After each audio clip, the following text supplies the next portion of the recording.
A very good evening to you. Thank you for joining us. Welcome to this midweek edition of Sports Tonight. It's a very beautiful Wednesday night, and we are here to talk sports and, of course, take you on a very exciting journey around the very exciting, fast-paced world of sports. My name is Tourney. I really want to appreciate you for joining us, and also promise you that if you stay with us for the next 50 minutes, that I'll be bringing this show to you. It won't be a waste of time, because we will be at our best, make it worth your while, and of course do what we love to do the best, which is to update you with all that is happening around you in Nigeria, and of course take you abroad as well and update you with what's going on in the world of sports. I'm not alone on the program tonight. Oye Wuchimachuku is starting up the show with me this midweek. Hopefully, Yemi Adebayo will be joining us later on. Together, we will be doing the business tonight. But let me welcome Ooni Wuchimachuku to Sports Tonight. Ooni, good to have you. Join us once again. It's a very beautiful Wednesday night. Time for us to reflect on the journey so far this week and project into the rest of the week. But so far, it's been very exciting. Yeah, very exciting, Tony. Always a pleasure to be on the show. So much to talk about. A lot of drama. Where do we really start from? We'll touch up on everything, really. But I mean, as you said, there's a lot to talk about on the program tonight. Of course, you know the issues already. Easily, the most prominent issue on the domestic scene has got to be our Super Falcons, who are back from Cameroon with the trophy, but who in the news, not exactly for jubilant reasons. They are in the news for some other reasons, not exactly very happy reasons. But we'll talk about it on the program tonight, because any problem, for me, in my own opinion, any problem that gets the attention of the highest level of governance in this country, for me, I think that problem is half solved. So we'll talk about the issue of the girls as well as it relates to that on the program tonight. We will be talking a little bit of badminton, we'll be talking a little bit of tennis on the program tonight. Of course, we'll take you to Enugu, where the Nigeria Professional Football League Super 4 tournament started a few hours ago. We've had 2 games, we've had 5 goals from 2 games, and it's very exciting. We'll give you all the lowdown tonight as well. Not just take you to Enugu, we'll take you to Europe as well and try to serve you the results of games currently going on in the UEFA Champions League. We will also reflect on what happened yesterday. It was good for 2 of our boys, Kelechi Iheanacho of Manchester City, Alex Iwobi of Arsenal. So we'll talk about the Champions League before we wrap it up on the program tonight. And a little bit of Olympics 2016, Olympics 2020, and of course we'll talk about all of the other issues as well on the program tonight. But let's start off the show on this note. We talked about last week being a very sober week for sports. Today, let's go to Russia. This is not a very pleasant story. It's a story that calls for sober reflection, and we want to just start off the show tonight. And it's a story of young Russian gymnasts. I mean, just as the football world mourned the death of Brazil's Chapecoense team last week, Russia, as we speak, are facing similar incidents that has taken the world by shock. On Sunday, several young gymnasts traveling home from a competition that's in Russia lost their lives in a terrible road accident when a bus and a truck collided on the highway from Tourney to Khanty-Mansiysk. 12 people, including 10 children, lost their lives in that accident, and according to the reports, those kids have been buried earlier today. All right, so 22 victims remain in hospital, with more than half of them in very serious or critical condition, and the average age of the surviving victims, we are told, is between 11 and 16. So that's the sad news in Russia. We commiserate with the authorities in Russia, the sports authorities in Russia, And once again, sports family is one big happy family. We're mourning with them because the Bible says, mourn with those who mourn, rejoice with those who rejoice. So we're sharing some moments, some thoughts with the Russian authorities on this terrible loss, and pray that God will give them the fortitude to bear their loss. All right, let's come home very quickly and away from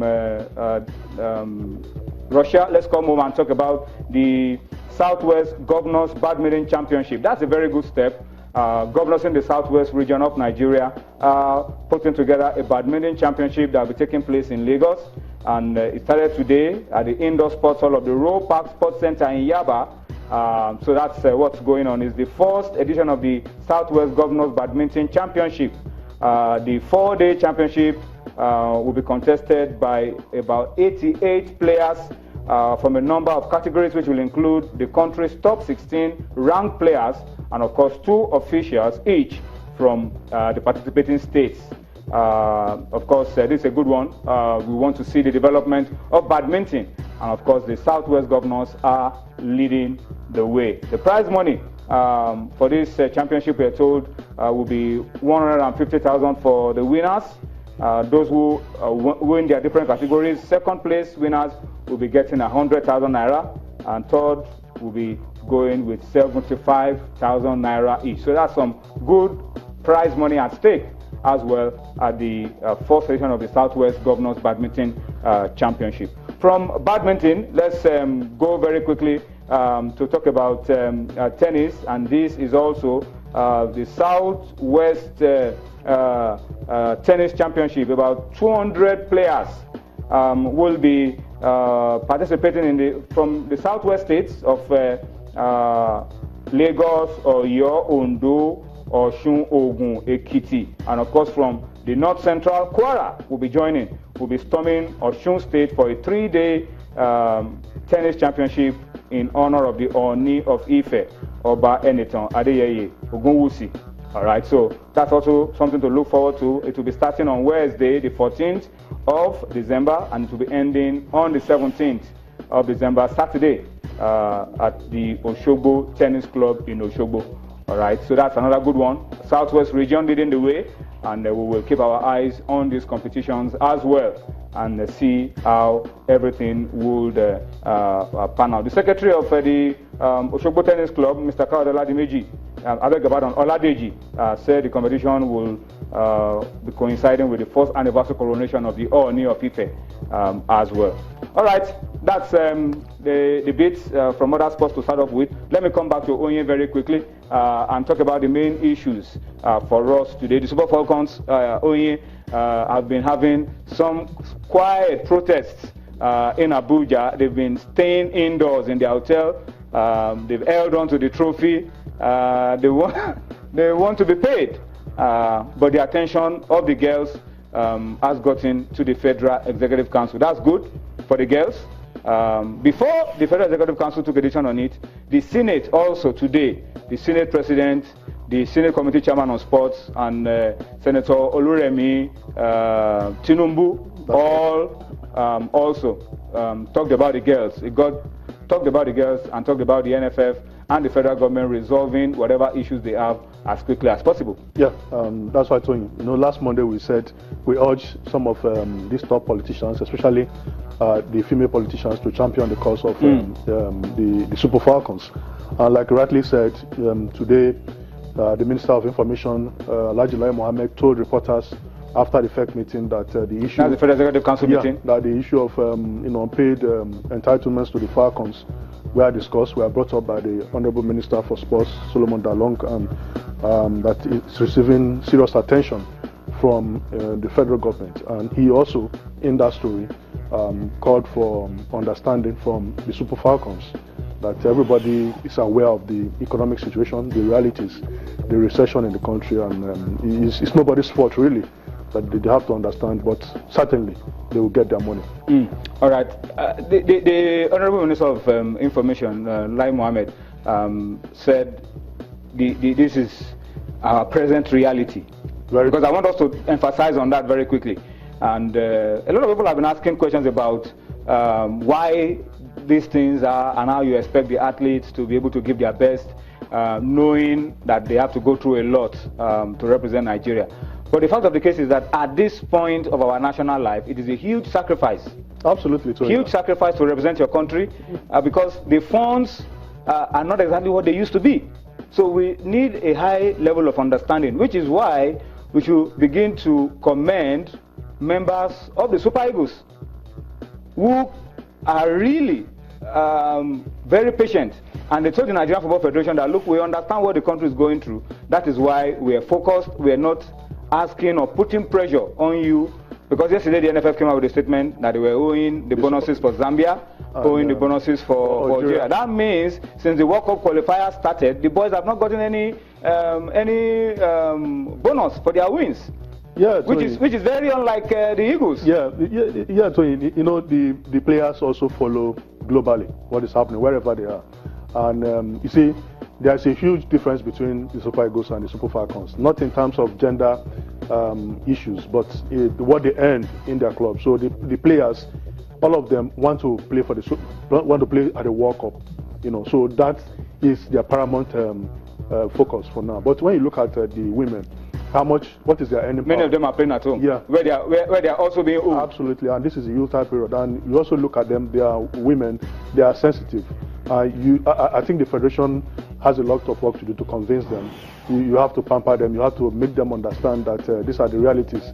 Yes, they read a lot of stories on several websites, depicting wrong assumptions. But the reality is that there's no money, and you have to be very patient.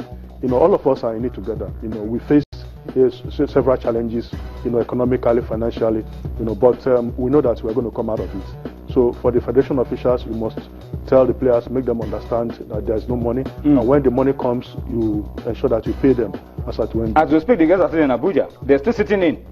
Is this explanation going to go? Yeah, perhaps go a long way in convincing them. By the time they watch, news on national television like channels, news, and other, national TVs, they will be able to, appreciate what the minister has done. At least the issue has been brought up before the highest, decision-making body in the country. The president is aware, and we know that the president is going to do something. He has done it before. Shortly after he was sworn in, you remember the All African Games, he approved money for the All African. So I also know that he's sensitive. He also has a wife that will also want the women to be taken care of. So I believe that we have to call for understanding from the women. You have to understand. Some of them are already living for their clubs.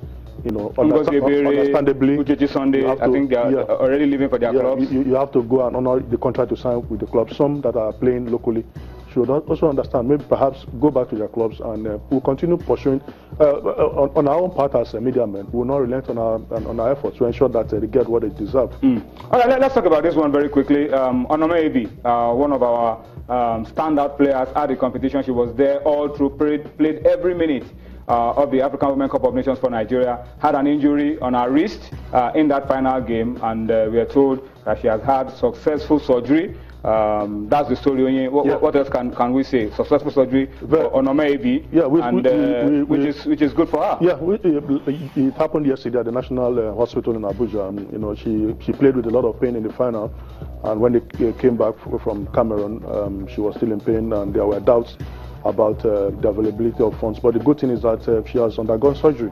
I saw some of the pictures last night, and she appears to be in high spirit.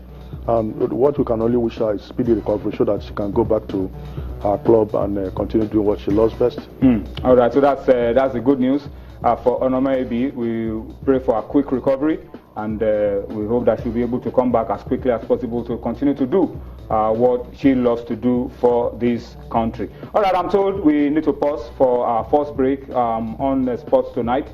When we return from that break, we will be taking you to UEFA Champions League games currently going on across Europe, and of course we will also be taking you to Enugu, where the opening day of the Nigeria Professional Football League Super 4 produced 5 goals in 2 games. Join us again.